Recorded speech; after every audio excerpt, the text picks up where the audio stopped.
Pagi, nak. Pagi.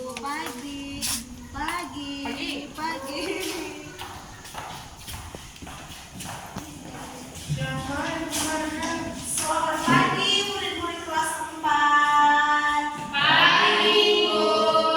Sebelum memulai pembelajaran, kita akan berdoa dulu ya. Di sini Ibu pimpin doanya pakai doa dari gereja GBKP, oke? Mari kita bersatu di dalam doa. Allah Bapa yang bertata dalam kerajaan sorga, puji syukur kami panjatkan atas berkat dan penyertaan Tuhan, kami dapat sampai di kelas ini dengan keadaan tidak kekurangan suatu apapun. Bapa yang baik, sebentar lagi kami akan memulai kegiatan belajar mengajar kami. Kiranya Engkau yang memberkati dari awal, pertengahan hingga akhir. Terima kasih Bapa, hari ini dua anakmu kami sampaikan melalui Putra yang kudus. Amin. Nah, sekarang sebelum kita mulai pelajaran kita ice breaking dulu. Jadi untuk semua murid kelas 4 berdiri. Ice breaking kita itu tepuk cinta. Ada yang tahu di sini kayak mana tepuk cinta? Enggak, karena enggak ada yang tahu. Lihat Ibu praktekkan ya. Nanti Ibu kasih instruksi, kalian mengikuti. Kalau Ibu bilang tepuk cinta, cinta kecil, cinta sedang, cinta besar, bisa? Oke, kita praktekkan ya. Tepuk cinta. Cinta kecil, cinta sedang, cinta besar. Oke, mantap. Sekarang silahkan duduk kembali. Nah, materi kita pada hari ini yaitu mengenai indahnya keberagaman. Indahnya keberagaman.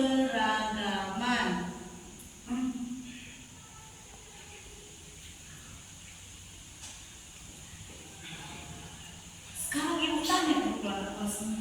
Ada yang tahu apa itu arti keberagaman? Nggak ada. Kalau nggak ada yang tahu apa itu arti keberagaman, dengarkan Ibu ya. Keberagaman artinya keadaan yang mencakup berbagai perbedaan, baik dalam suku, budaya, ras, agama, dan antar golongan. Nah, sekarang kita tanya lagi dulu kalian. Apa tadi arti keberagaman? Oke, ulangi ya. Keberagaman artinya perbedaan yang mencakup banyak aspek.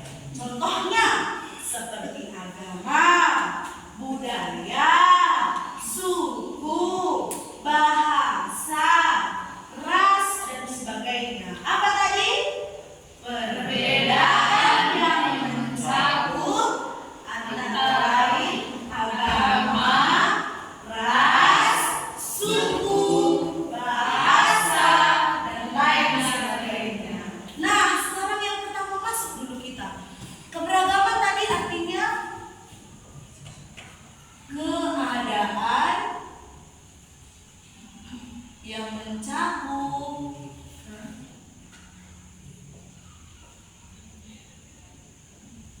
banyak perbedaan.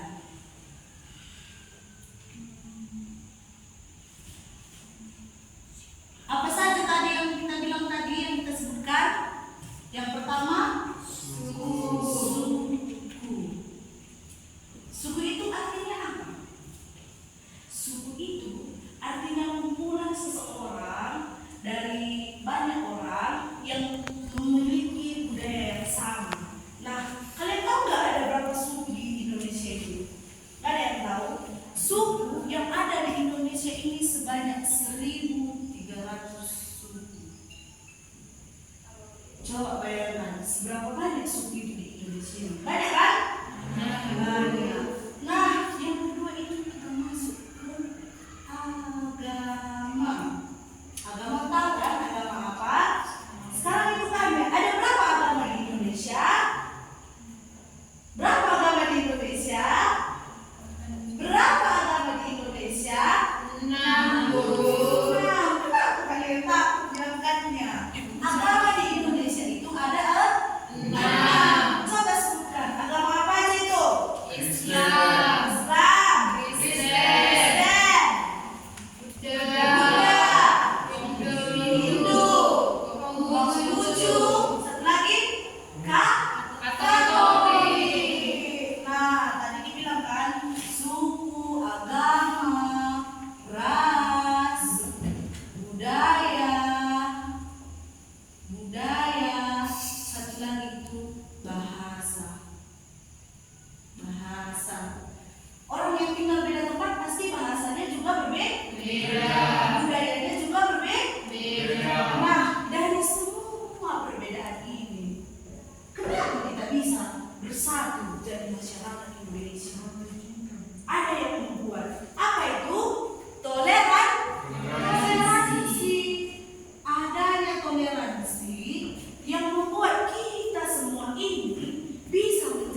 Bagaimana cara atau bentuk toleransi yang dapat ditunjukkan siswa di antara banyaknya perbedaan di lingkungannya? Sudah? Nomor 2. Apa saja kendala atau hal-hal yang menghambat terjadinya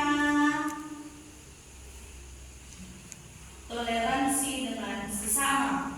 Nah, kalian diskusikan dulu itu ya.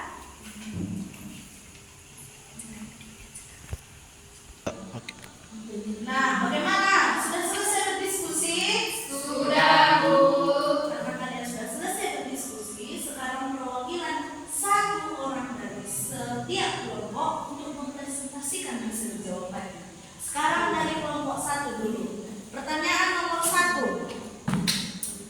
Bagaimana cara atau bentuk toleransi yang dapat ditunjukkan siswa di antara banyaknya perbedaan di lingkungannya?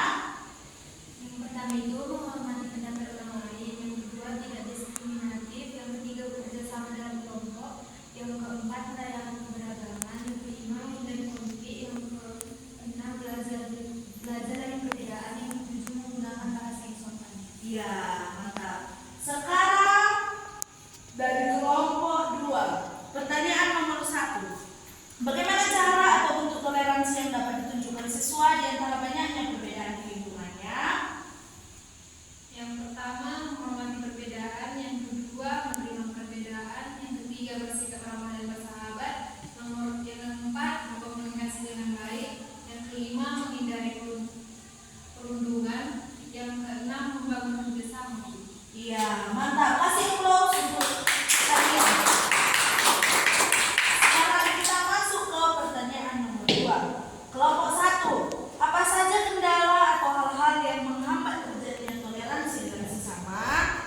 Yang pertama itu kurang pemahaman, yang kedua egoisme atau sikap eksklusif, yang ketiga pengaruh lingkungan negatif, yang keempat kurangnya pendidikan toleransi, yang kelima media sosial yang tidak sehat, yang keenam ketakutan akan perbedaan, yang ketujuh kesenjangan sosial dan ekonomi.